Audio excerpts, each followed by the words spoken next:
Kakek, aku sedih nih. Nilai matematika aku jelek. Aku sulit menghafal nilai-nilai trigonometri, sinus, kosinus, tangen. Gimana ya? Sebaiknya jangan dihafal, tapi dipahami. Kamu gak akan pernah bisa kalau hanya menghafal. Sini kakek ajari.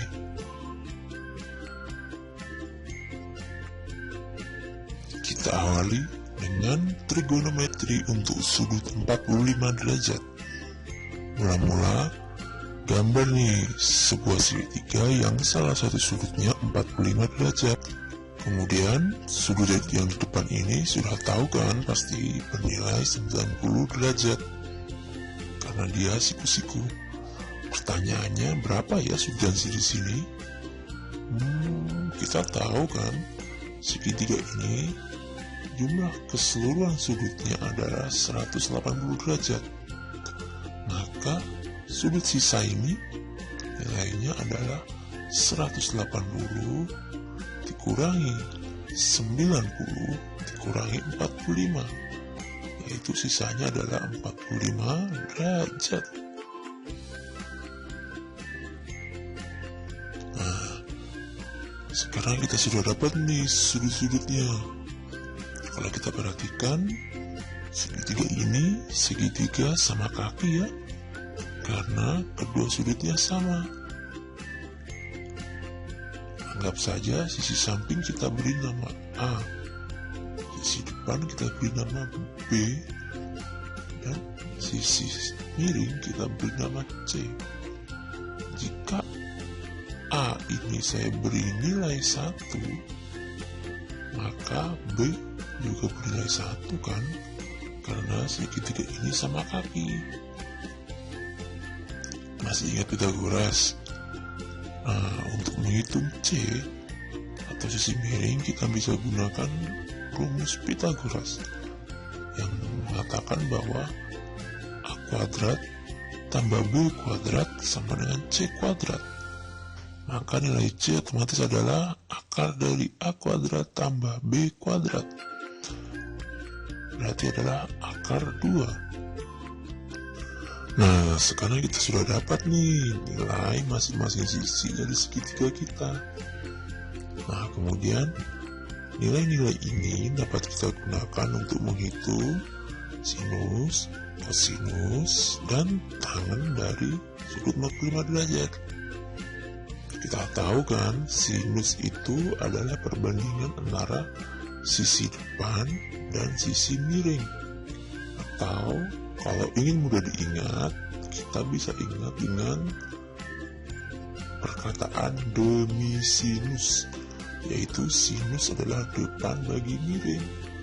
Berarti sinus 45 derajat adalah 1 bagi akar 2. Sedangkan kosinus dari 45 derajat bisa kita ingat dengan sami kos. Mirip dengan sama-sama kos ya. Berarti kosinus dari 45 derajat adalah 1 bagi akar 2. Kemudian untuk tangen depan bagi samping. Jadi tangen 45 derajat adalah 1. Sekarang kita lanjutkan untuk sudut 30 derajat. Sama seperti sebelumnya. Mula-mula gambar dulu segitiga yang salah satu sudutnya 30 derajat.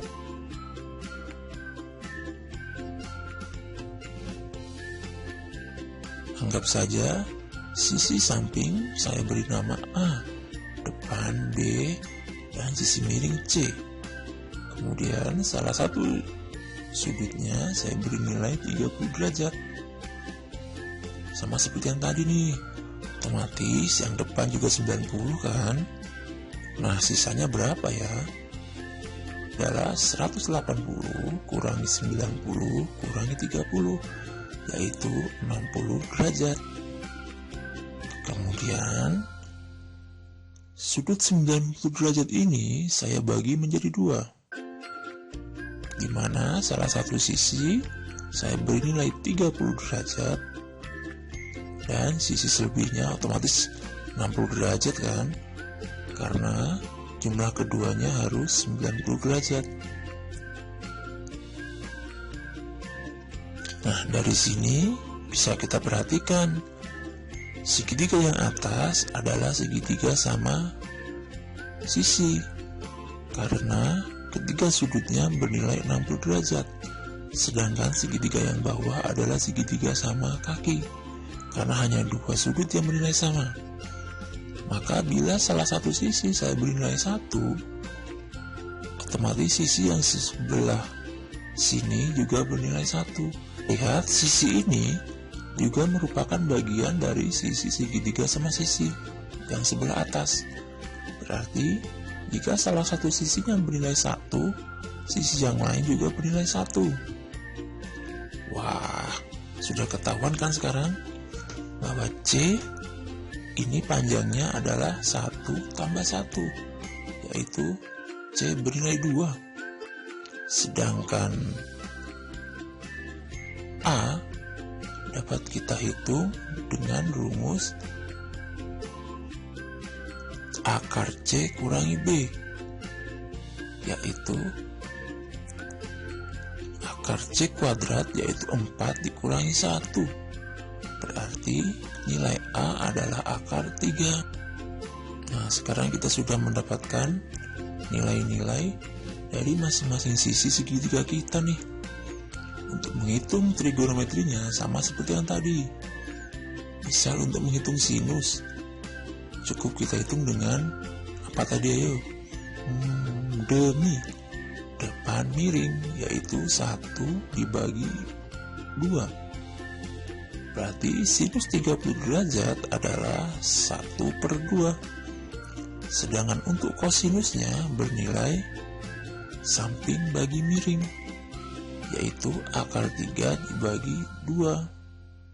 Dan nilai tangannya adalah desa depan dibagi samping, yaitu 1 dibagi akar 3. Gimana? Mudah kan?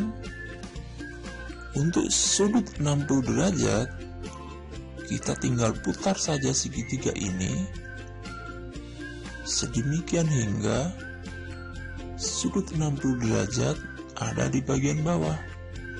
Untuk menghitung sinus 60 derajat, caranya sama seperti tadi. Hanya saja di sini yang menjadi sisi depan adalah akar 3. Berarti sinus 60 derajat adalah akar 3 dibagi 2. Sedangkan kosinus 90 derajat adalah 1 bagi 2.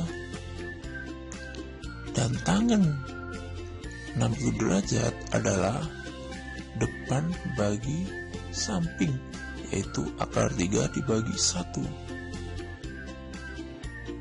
Wah, ternyata mudah sekali ya, Kek. Kalau kita tahu caranya, tidak perlu menghafal. Kamu harus menerapkan cara seperti itu pada ilmu yang lain. Jangan biasakan menghafal, tapi harus paham dengan prinsip dan cara kerjanya. Sudah waktu duhur nih, yuk kita sholat.